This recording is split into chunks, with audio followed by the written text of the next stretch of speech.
Selamat siang teman-teman. Selamat datang di Market Update Saya Kaya minggu ini. Bersama saya Yosua, Investment Research dari tim Saya Kaya, yang akan membawakan acara Market Update kali ini. Ini pertemuan pertama saya dengan teman-teman di acara Saya Kaya. Salam kenal semuanya. Semoga kita bisa bertemu kembali ke depannya. Sambil menunggu yang lain untuk join, kita mulai 1-2 menit lagi ya. Bagi yang mau bertanya, bisa langsung komen, nanti saya akan bahas.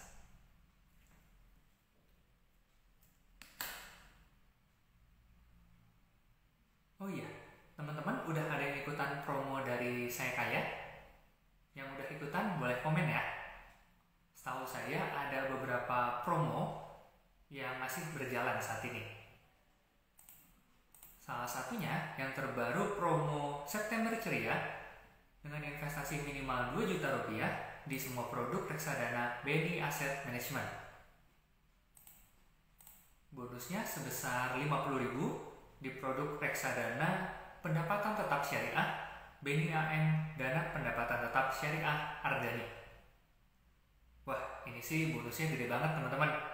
Dengan nominal investasi yang minim udah bisa ikutan. Yuk, yang belum ikutan bisa langsung investasi di Saya Kaya menggunakan promo tersebut. Ingat, kuotanya terbatas, jadi semoga dapat ya. Dan nanti teman-teman bisa cek lagi di IG atau ditanyakan langsung ke customer service terkait promo lainnya yang masih ada. Selain itu, kita juga ada beberapa produk reksadana yang baru yang masuk di Saya Kaya.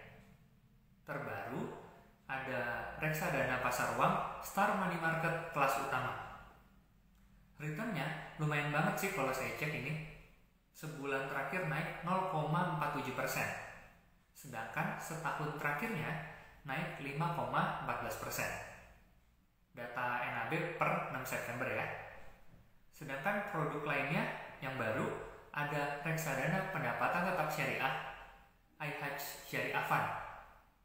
Sebulan terakhir naiknya juga tinggi nih, 0,59%, dan setahun naik 6,22%. Tapi disclaimer ya, kinerja masa lalu tidak mencerminkan kinerja yang akan datang. Nah, teman-teman wajib mempelajari prospektus dan menyesuaikan dengan profil risiko serta tujuan keuangan. Oke, ini kita mulai aja ya untuk market update-nya karena sudah jam 2 sesuai jadwal. Yang pertama, kita akan lihat dari indeks harga saham gabungan atau IHSG seminggu kemarin. IHSG kembali mencatatkan rekor all time high atau biasa kita sering dengarnya ATH pada level 7.754 dan ditutup pada level 7.721 atau 7.721 hari Jumat kemarin 6 September 2024. Yang membuat IHSG menguat 0,66% seminggu terakhir. Nah, ini sebelumnya itu ATH atau all time high IHSG itu terjadi tanggal 29 Agustus. Di minggu-minggu sebelumnya itu di 7.715. Lalu Senin minggu lalu di break lagi all time high-nya di 7.726 dan yang terbaru di 7.754 hari Jumat. Walaupun closingnya agak turun dari harga tertingginya. Nah, ini cukup tinggi ya kenaikan IHSG, dan kalau saya lihat datanya ini masuk asing. Jadi hari Jumat kemarin asing masuk bursa saham kita juga cukup besar, yaitu 1 triliun. Seminggu terakhir masuknya juga lebih besar, yaitu 13 triliun. Dan sebulan terakhir hampir 30 triliun, yaitu sekitar 28,9 triliun. Jadi ada dana asing yang besar yang masuk ke bursa saham kita sebulan terakhir, seminggu terakhir, ataupun di hari Jumat kemarin. Walaupun kalau hari ini saya lihat IHSG-nya lagi turun ya. Tapi dengan kenaikan IHSG seminggu kemarin, harusnya portofolio reksadana saham teman-teman juga mengalami peningkatan. Nanti bisa dicek di akun Saya Kayanya, cek portofolio pada saat update NAB, harusnya ada kenaikan. Itu untuk IHSG. Lalu kita lihat di data lainnya, yaitu yield obligasi Indonesia 10 tahun. Yield obligasi Indonesia 10 tahun mengalami kinerja yang juga positif, yaitu terkoreksi menjadi 6,603%. Nah, ini melanjutkan penurunannya mendekati level terendah sejak awal tahun di 6,5%. Jadi sudah cukup rendah. Rupiah juga ikut menguat terhadap dolar. Nah, ini jadi tidak hanya IHSG yang bagus ataupun yield obligasi, tapi rupiah kita juga menguat terhadap dolar Amerika Serikat itu di bawah 15.400.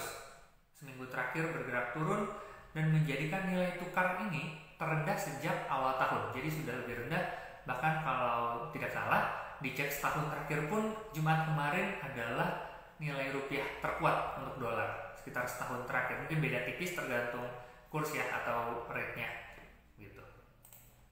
Nah, ini data IHSG, lalu yield obligasi Indonesia dan kurs Indonesia dengan Amerika Serikat. Data-datanya sangat bagus seminggu terakhir, teman-teman. Jadi untuk portofolio reksadana saham, reksadana pendapatan tetap, reksadana campuran, mayoritas mengalami peningkatan yang bagus seminggu terakhir. Nah, selain itu, kalau kita lihat di berita ekonomi lainnya, minggu kemarin, tepatnya Senin minggu lalu, tanggal 2 September, Badan Pusat Statistik atau BPS merilis data inflasi Indonesia pada bulan Agustus, yaitu sebesar 2,12% secara tahunan atau year on year. Inflasi ini masih berada dalam kisaran sasaran pemerintah Indonesia pada 2,5 plus minus 1%. Jadi kalau 2,5 plus minus 1% itu batas bawahnya 1,5% atau tertingginya 3,5%. Nah, karena inflasi Indonesia 2,12%, jadi ya masih berada dalam sasaran mendekati batas bawah inflasi. Gitu. Sedangkan untuk inflasi dari awal tahun year to date-nya sebesar 0,87%. Dan mengalami deflasi secara bulanan month-to-month 0,03%. Deflasi ini merupakan deflasi keempat beruntun. Nah, jadi kalau kita lihat inflasinya bagus, cukup rendah, tapi menjadi catatan pada deflasinya. Kenapa? Karena deflasi ini terjadi sebanyak 4 bulan beruntun. Dari data, deflasi itu juga umum terjadi di Indonesia. Misalnya ketika event Lebaran. Ketika Lebaran kan mayoritas masyarakat kita spendingnya lebih tinggi, jadi wajar harga-harga naik. Lalu terjadi inflasi. Ketika selesai Lebaran, bulan berikutnya pengeluaran masyarakat menurun. Nah, itu wajar terjadi deflasi karena pengeluarannya tidak sebesar pada saat menjelang Lebaran atau pada saat Lebaran. Jadi deflasi biasanya 1 bulan. Tapi jarang yang habis itu bulan berikutnya lanjut deflasi. Mungkin ya 1-2 bulan lah, masih penyesuaian setelah pengeluaran besar di Lebaran. Tapi setelah itu biasanya kembali normal, kembali ada inflasi lagi. Nah, data 4 bulan ini menjadi alarm sebetulnya buat pemerintah bahwa ada sesuatu. Kita sudah melihatnya ini ada tanda-tanda pelemahan daya beli masyarakat. Tapi dari BPS sendiri menyatakan ya butuh kajian lebih lanjut apakah memang betul ini pelemahan. Sejauh ini datanya adalah supply atau pasokan barang-barang itu ada cukup melimpah. Jadi harganya jadi turun gitu. Selain deflasi yang 4 bulan beruntun, alarm bagi pemerintah atau kondisi perekonomian Indonesia ada pada data PMI atau Purchasing Managers Index manufaktur Indonesia yang kembali melemah menjadi 48,90 setelah sebelumnya pada bulan Juli sebesar 49,3. Hal ini membuat PMI Indonesia mengalami kontraksi selama 2 bulan beruntun. Jadi data PMI ini kan data mengukur tren manufaktur kalau ini di Indonesia ya. Acuan umumnya adalah angkanya 50.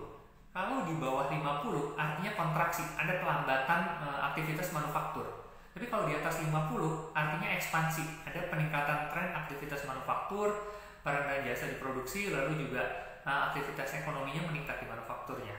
Nah, Indonesia sudah 2 bulan beruntun mengalami kontraksi atau di bawah 50 di indeksnya. Dan tidak cuma kontraksi 2 bulan beruntun, tapi juga melemahnya 5 bulan beruntun.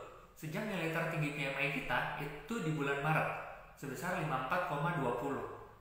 Jadi kita di bulan Maret itu tertinggi 54,20 tahap ekspansi. Setelah itu di bulan April, Mei, Juni, Juli, dan terakhir Agustus dia terus turun. Datanya ini kalau saya lihat bulan April dari yang Maretnya 54,20, bulan April jadi 52,9, lalu bulan Mei 52,1, bulan Juninya 50,7. Nah ini sudah mendekati ya area kontraksinya, masih di atas 50. Baru Juli turun di bawah 50 jadi 49,3.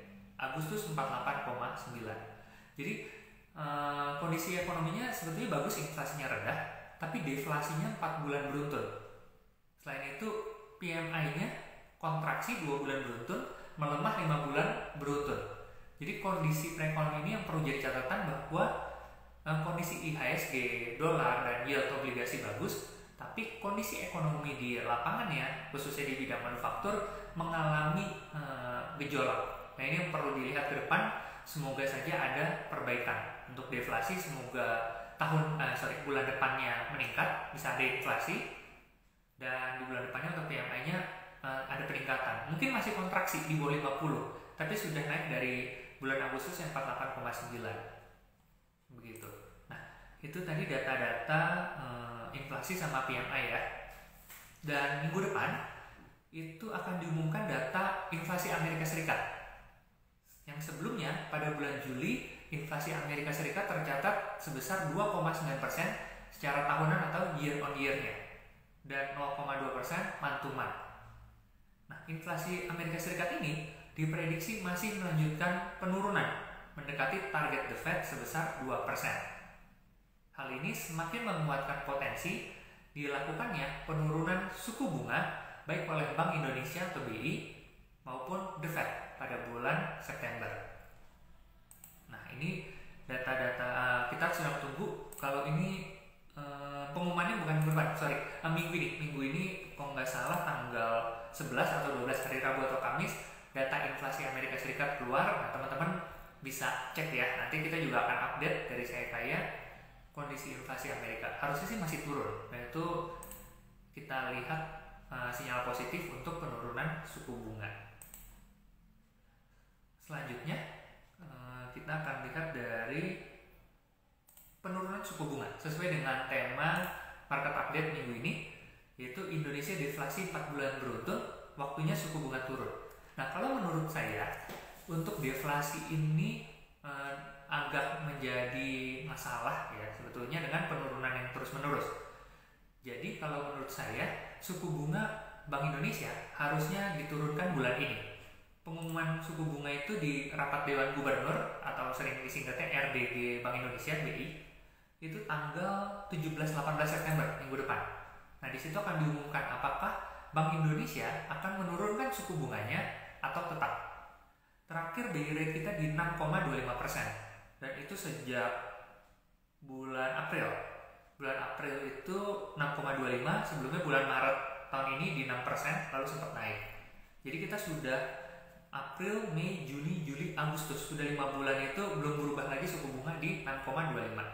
Nah kalau menurut saya Bank Indonesia seharusnya menurunkan suku bunganya.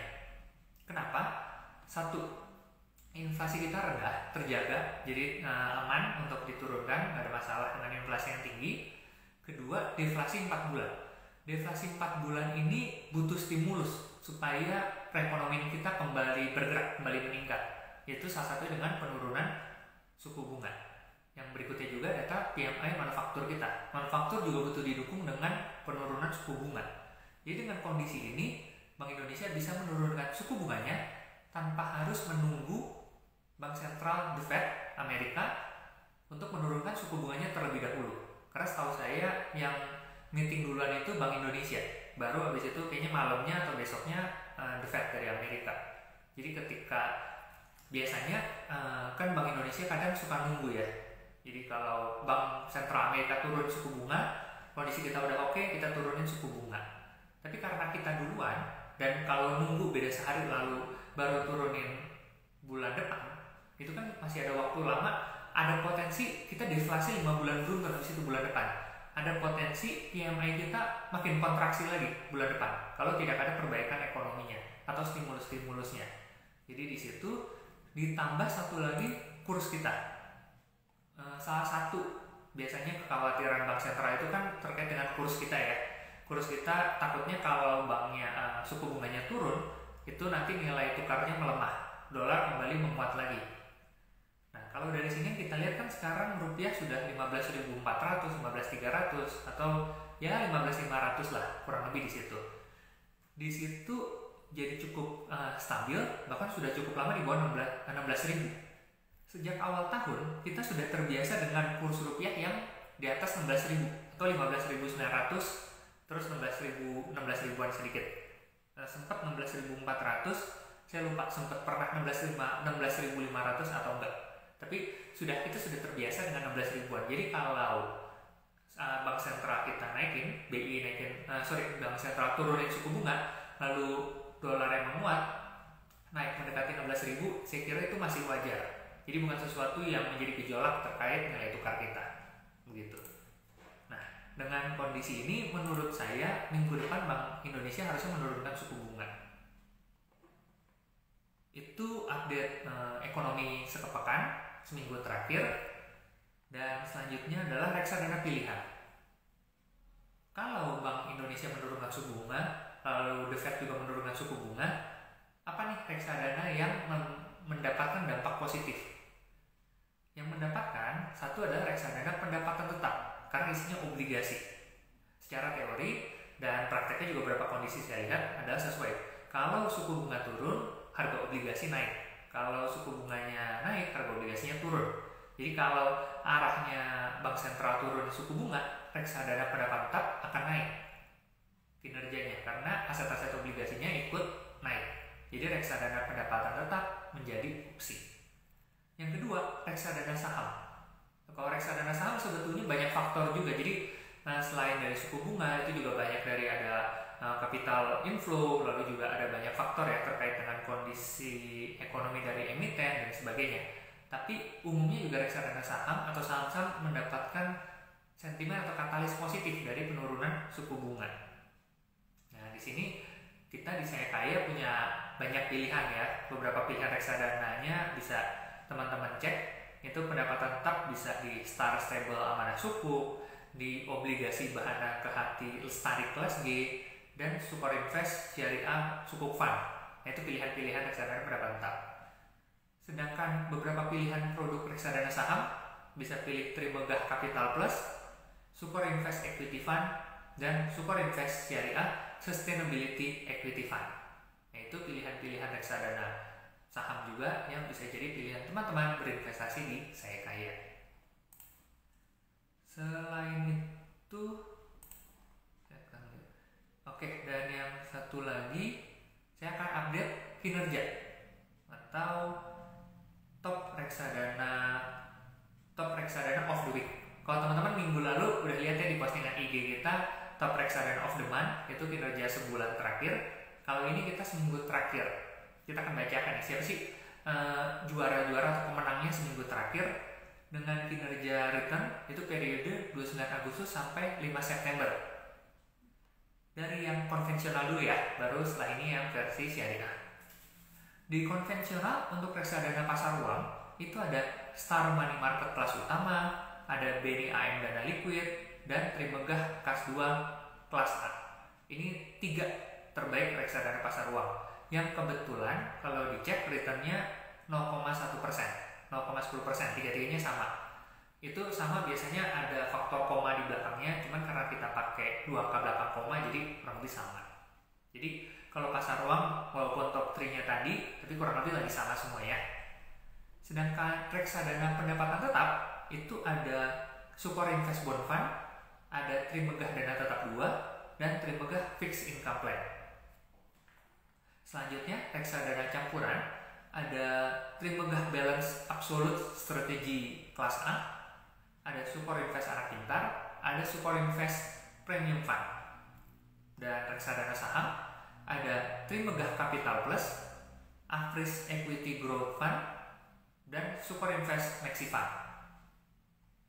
Nah, itu tadi adalah top 3 dari masing-masing jenis reksadana untuk yang kategorinya konvensional. Sedangkan yang versi syariah ada reksadana pasar uang ada Afris, ada Liquid Syariah, ada Syailendra Syariah Money Market Fund, ada BNI AM Dana Lancar Syariah. Ini juga kinerjanya kurang lebih sama di 0,12%, 0,11%.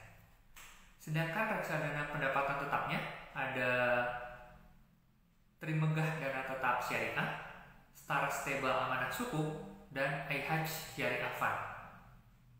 Lalu reksadana campurannya ada Trimegah Syariah Berimbang dan Superinvest Syariah Balance Fund.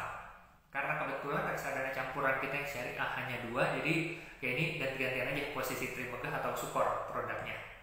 Ya menempati posisi 1 dan 2. Sedangkan untuk reksadana saham ada Trimegah Syariah Saham, ada Superinvest Syariah Equity Fund, dan Afris Equity Amar Syariah.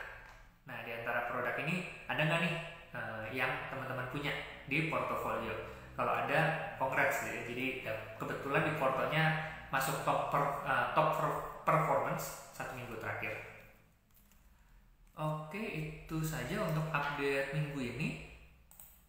Sebelumnya saya disclaimer kembali ya terkait penyebutan produk reksadana tadi, dan kinerjanya juga tidak ada kepastian akan terulang di masa depan. Teman-teman wajib mempelajari prospektus dan produk reksadana serta menyesuaikan dengan profil risiko dan tujuan keuangan teman-teman sendiri.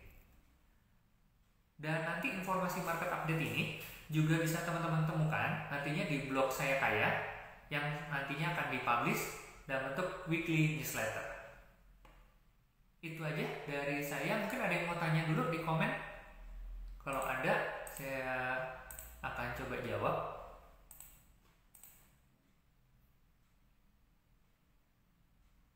Belum ada? Oke. Nanti kalau ada yang mau tanya, misalkan nanti setelah ini ditonton lagi videonya, terus mau tanya sesuatu, mau tanya terkait market, tanya terkait produk, bisa ke customer service kita di WA atau live chat di aplikasi. Nanti saya akan bantu juga memberikan tanggapan, memberikan info-info terkait yang ditanyakan. Kalau begitu, terima kasih atas waktunya dan sampai ketemu di kesempatan berikutnya ya teman-teman. Selamat siang.